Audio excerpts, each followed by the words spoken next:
My brother twisted the knife in my gut. "It's over," he gurgled. The pain was sharp, but the betrayal was sharper. From the doorway I heard her voice, low, casual, like she was asking about groceries. "Did you get the insurance papers he signed?" he panted, blood on his lips. "Yeah, we're rich." A pause.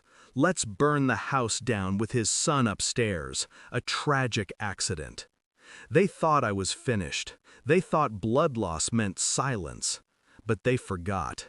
I spent 10 years in the French Foreign Legion. I packed my wound with dirt and rags, pressed my palm to the torn flesh. My hand shook, but not from fear, from focus. I dragged myself toward the wall, fingers finding the axe handle. The wood was cold, heavy, familiar. Upstairs, my boy. Downstairs, my betrayers. Around me, fire, waiting to be born. I pushed myself to my knees, breath ragged, vision dark at the edges. They had already written my obituary. I intended to rewrite it. It didn't happen all at once. Betrayal never does. It's layered, like rot spreading through wood. I had ignored the cracks, the late-night whispers, the silences stretched too long.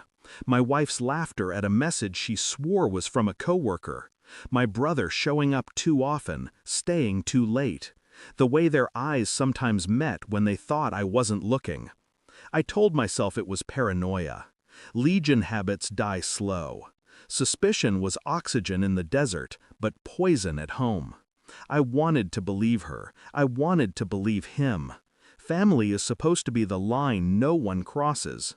But family was the weapon they sharpened. And me, the fool who handed them the blade. The insurance papers were my blind trust made permanent. My signature, their alibi. Now the truth wasn't suspicion anymore. It was their voices in the dark, carving my son's death into a convenient payday. I didn't confront them, not then. I listened. I bled quietly. I memorized every word. When she laughed about a tragic accident, my heart slowed, not sped. Calculation replaced shock. Upstairs, I staggered into my son's room. He was asleep, soft breaths against the dark. He didn't know the house was already marked as his coffin. I touched his hair. My hand left a smear of blood on his blanket. He stirred, but didn't wake. They wanted ashes. I wanted evidence. My phone, hidden in the vent, had been recording since the first whisper downstairs.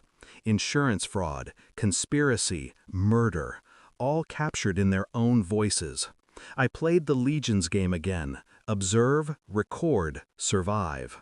I didn't rush. I cleaned my son's face, changed his blanket, and lifted him into my arms. His weight grounded me, reminded me why dying wasn't an option. The axe was strapped across my back like it had been in jungles, deserts, and alleys where men learned fear too late. Every step down the stairs was silent, calculated, controlled. The wound in my gut burned, but my mind was ice. They were in the kitchen, arguing about gasoline. She wanted it fast. He wanted to wait until dawn. I stood in the doorway, my son asleep against my shoulder. The axe gleamed in the dim light. I didn't speak. I just pressed play on my phone. Their own voices filled the room. Her asking about the papers. Him confessing the plan.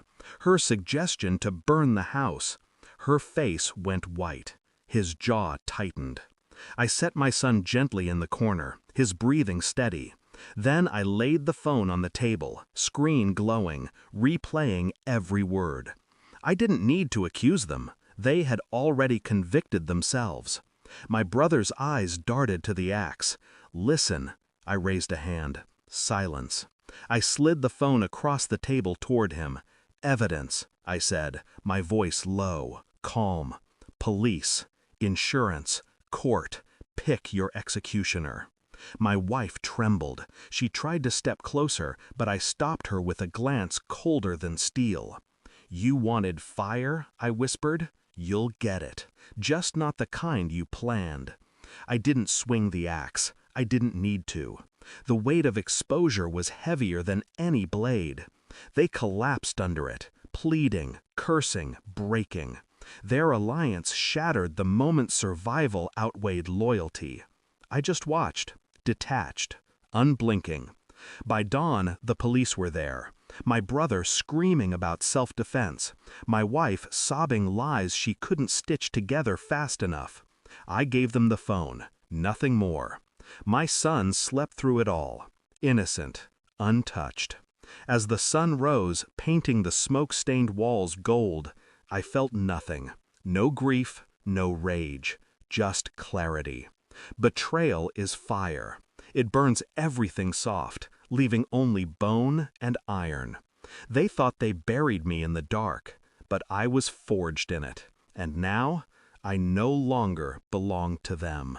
I walked out carrying my son, leaving them to choke on the ashes of their own betrayal. Thanks for watching. Don't forget to like, share, and comment. Subscribe now to Cheating Stories Insight World for more amazing stories.